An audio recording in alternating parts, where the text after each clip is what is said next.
नमस्कार। आज हमारा टॉपिक है शिक्षा मनोविज्ञान की प्रकृति, नेचर ऑफ एजुकेशन साइकोलॉजी। शिक्षा मनोविज्ञान का अर्थ और परिभाषा हमने पार्ट फर्स्ट में पढ़ ली थी। उस वीडियो का लिंक आपको इस वीडियो के डिस्क्रिप्शन में मिल जाएगा। प्रकृति का एक अर्थ स्वभाव भी होता है। तो आज हमारा टॉपिक है शिक्षा मनोविज्ञान की प्रकृति। चलिए शुरू करते हैं। मनोविज्ञान एक विधायक विज्ञान है। विधायक विज्ञान क्या होता है, चलिए देखते हैं। विज्ञान के दो रूप होते हैं। एक होता है विधायक विज्ञान, दूसरा होता है नियामक विज्ञान। विधायक विज्ञान जो है तथ्यों पर आधारित होता है और नियामक विज्ञान जो है अनुमान व मूल्यों पर आधारित होता है। विधायक विज्ञान में किसी भी वस्तु का प्रत्यक्ष रूप से अध्ययन किया जाता है, अर्थात जो वस्तु अध्ययनकर्ता के सामने उपस्थित हो।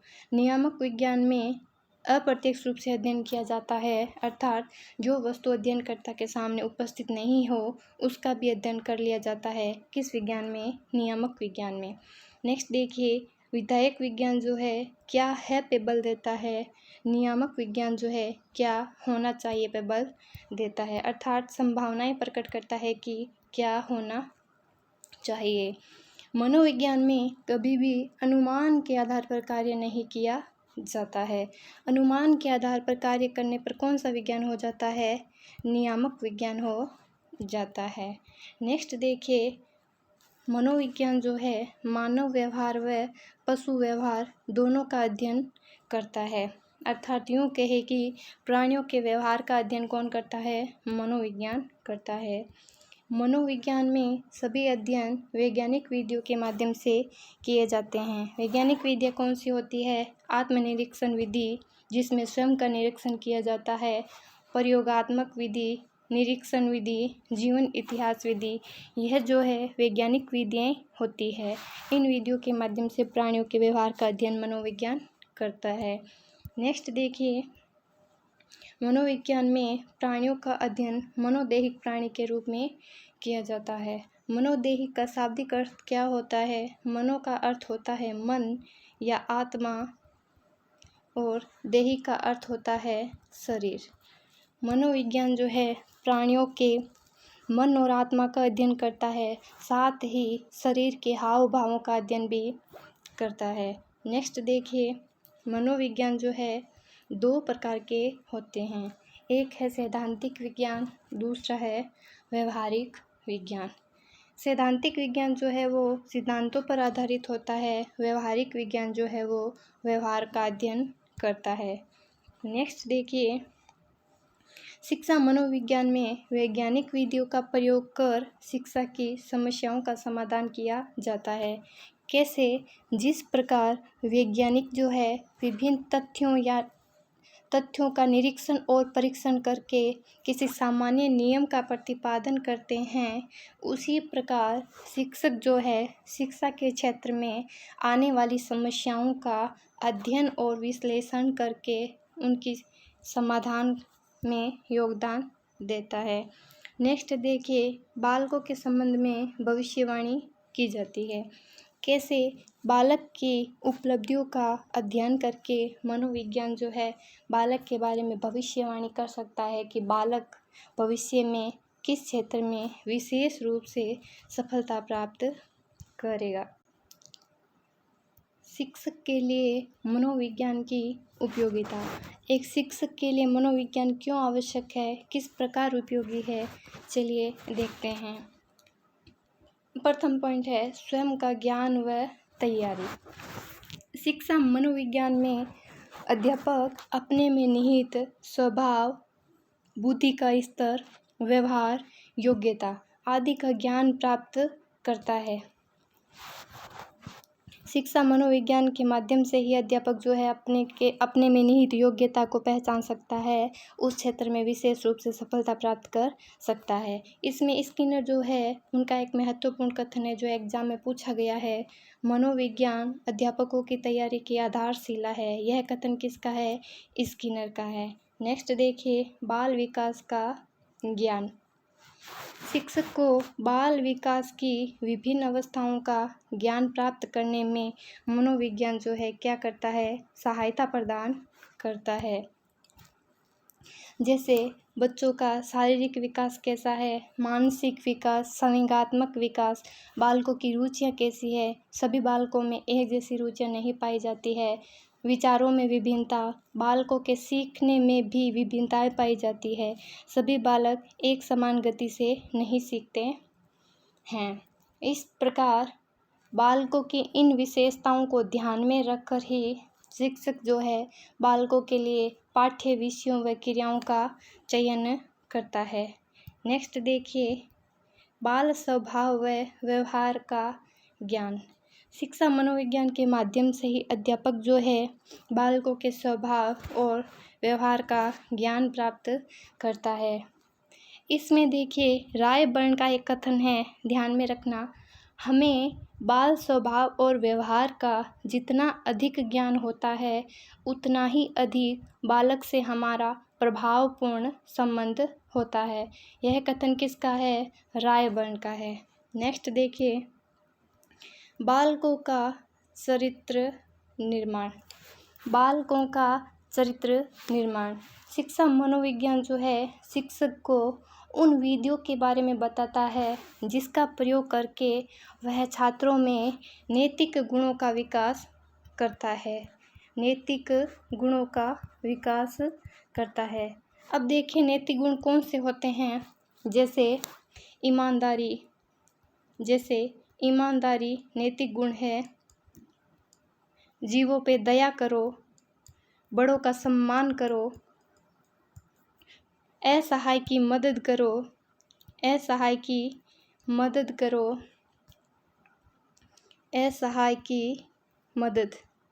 ये सब जो है नैतिक गुण होते हैं। इन नैतिक गुणों का विकास कर कर ही बालकों में उत्तम चरित्र का निर्माण किया जाता है। नेक्स्ट देखिए, बालकों की आवश्यकता का ज्ञान। विद्यालय में पढ़ने वाले बालकों की कुछ आवश्यकताएं होती है, जैसे प्रेम, आत्मसम्मान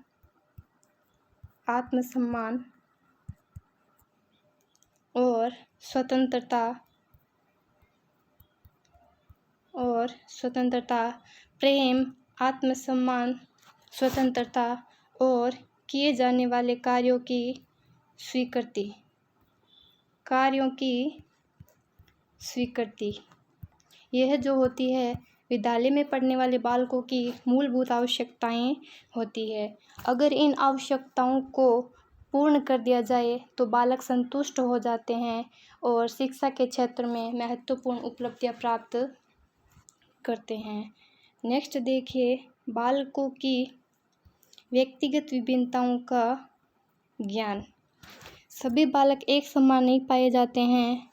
बालकों में व्यक्तिगत विभिन्नताओं के बहुत सारे आधार होते हैं, जैसे शारीरिक, मानसिक और संवेगात्मक विभिन्नता, रुचियों में विभिन्नताएं और सीखने की गति में विभिन्नताएं, विचारों में विभिन्नताएं, ये सब जो है बालकों की व्यक्तिगत विभिन्नताएं होती है। शिक्षक को इन व्यक्तिगत विभिन्नताओं को पहचान कर बालकों की आवश्यकताओं के अनुसार शिक्षा प्रदान करना कौन सिखाता है, शिक्षा मनोविज्ञान सिखाता है। नेक्स्ट देखिए, बालकों की मूल प्रवृत्तियों का ज्ञान। बालकों की मूल प्रवृत्तियों का ज्ञान। मैकडूगल जो मनोवैज्ञानिक है उन्होंने एक इम्पोर्टेंट कथन कहा है, आप ध्यान में रखना। मूल प्रवृत्तियां संपूर्ण मानव व्यवहार की क्या होती है, चालक होती है।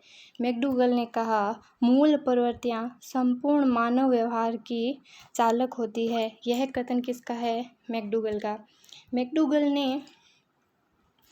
मैकडूगल ने मूल प्रवृत्ति का सिद्धांत भी प्रदान किया था। मूल प्रवृत्तियों का सिद्धांत देने वाले कौन थे, ये थे अपने मैकडूगल। मैकडूगल ने एक पुस्तक लिखी थी, 1908 में लिखी थी। उस पुस्तक का नाम क्या है, an introduction to social psychology. An introduction to social psychology. इस पुस्तक में मैकडूगल ने मूल प्रवृत्तियों के बारे में विशेष रूप से विस्तृत व्याख्या की है। नेक्स्ट देखिए, बालकों के व्यक्तित्व का सर्वांगीण रूप से विकास।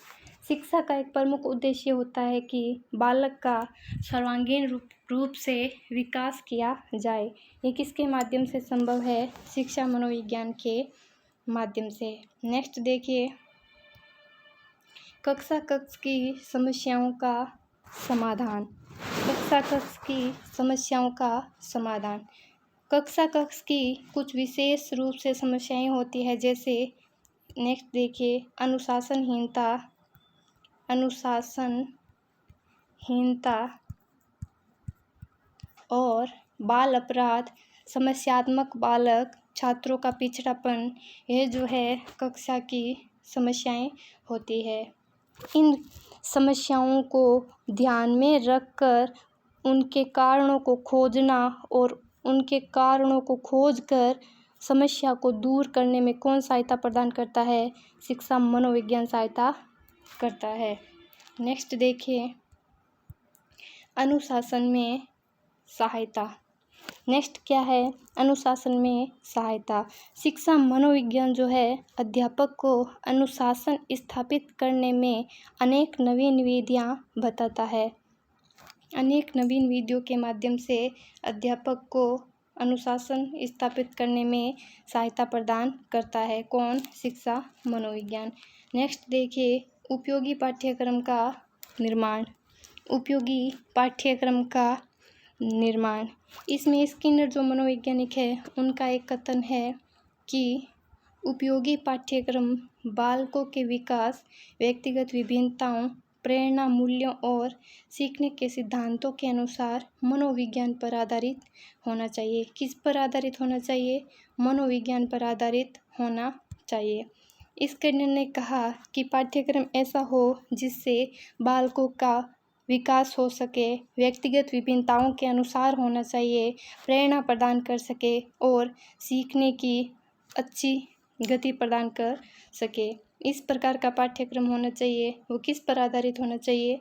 मनोविज्ञान पर आधारित होना चाहिए। नेक्स्ट देखिए, उचित शिक्षण विधियों का प्रयोग। शिक्षा मनोविज्ञान जो है अध्यापक को बताता है कि विभिन्न परिस्थितियों में बालकों को सरलतापूर्वक सिखाने के लिए कौन सी शिक्षण विधियाँ सबसे उत्तम और उपयोगी हो सकती है। नेक्स्ट देखिए, मूल्यांकन की नवीन विधियों का प्रयोग। मूल्यांकन जो है छात्र और अध्यापक दोनों के लिए आवश्यक है। कैसे? छात्र यह जानना चाहता है कि उसने कितना ज्ञान प्राप्त किया है और शिक्षक यह जानना चाहता है कि छात्र को ज्ञान प्रदान करने में वह किस सीमा तक सफल हुआ है। नेक्स्ट देखिए, कुप्पुस्वामी। नेक्स्ट देखिए, कुप्पुस्वामी ने एक परिभाषा प्रदान की। मनोविज्ञान शिक्षक को अनेक धारणाएं और सिद्धांत प्रदान करके उसकी उन्नति में योगदान देता है। ये किसकी परिभाषा है? कुप्पुस्वामी की। धन्यवाद। इस चैनल को लाइक, सब्सक्राइब और शेयर करें।